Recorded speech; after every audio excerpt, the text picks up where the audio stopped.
রোগীর ছদ্মবেশ ছেড়ে এবার ক্যামেরা নিয়ে সরাসরি হাজির হওয়ার সিদ্ধান্ত নিল টিম 360 ডিগ্রি।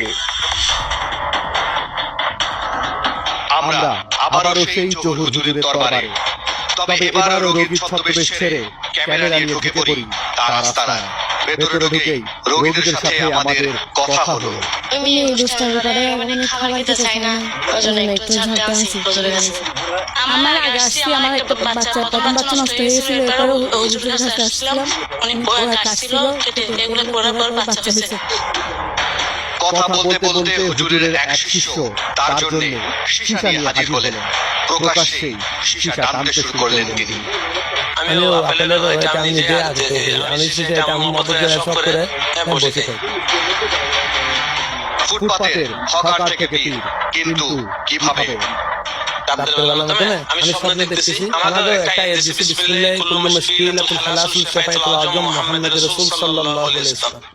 হ্যাঁ, তো আমি ওই জিনিসটা একটা করি। হ্যাঁ, এই জিনিসটা আমি জিকির প্রতিদিন আমার জিকির পাঠ করি। এবার আমরা জানতে চাই তিনি এত অল্প দিনে এত টাকার মালিক হলেন কিভাবে? তোর বেনে দাঁড়াতে ব্যবসা আছে, আমাদের নিজস্ব ব্যবসা আছে। হকারি করে এত টাকার মালিক হওয়া যায় কিনা আমাদের জানা নেই।